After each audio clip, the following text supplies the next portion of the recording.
Someone at the barbecue asked my boyfriend who he'd date if not me. He pointed at my best friend and said, "Brittany, obviously." Obviously? I stood there holding the potato salad I'd made while my boyfriend Jason and my best friend Brittany both laughed like he'd said something hilarious. We were at our friend Tom's annual summer barbecue with about 30 people, and Jason had just announced to everyone playing the stupid drinking game that he'd pick my best friend if I didn't exist. Come on, babe, it's just a hypothetical question.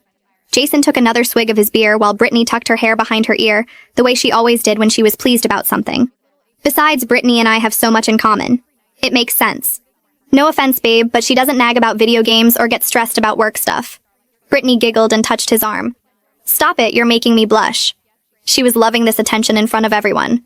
But yeah, we do vibe really well. Remember that concert last month? The concert I couldn't attend because I was working overtime to afford Jason's birthday present. You two went to a concert together? I asked, and several people looked surprised. Jason rolled his eyes. You were busy like always. Brittany stepped up. That's what friends do.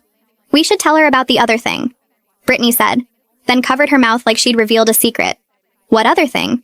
I set down the potato salad because my hands were shaking. Jason waved his hand dismissive.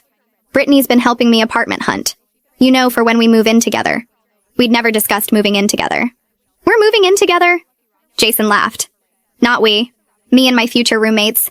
Brittany found this sick 3-bedroom near her place. Near her place. My best friend was helping my boyfriend find an apartment near her without telling me. When were you planning to mention this? Brittany jumped in defensive. He needs his space. You're always suffocating him with your need to know everything. She said this in front of everyone like it was common knowledge. That's rich coming from someone who texts him more than I do. The words came out before I could stop them. Jason's friend Alex laughed. Oh shit, she knows about the texts. Everyone turned to look at Alex, who immediately looked guilty. I'd seen Jason's phone light up with her messages at midnight, at 1 a.m., at 3 a.m. We're friends. Friends text. Brittany said, but her face was red. Besides, you work nights, so someone needs to keep him company. Tom's girlfriend Lisa pulled me aside. Hey, maybe we should go inside for a bit. But I wasn't moving. No, I want to hear more about how my boyfriend and best friend would be perfect together.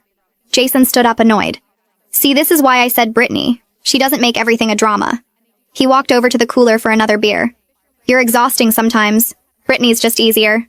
Brittany nodded, supportive. You do tend to overthink things. Like when you got upset about me borrowing your dress without asking.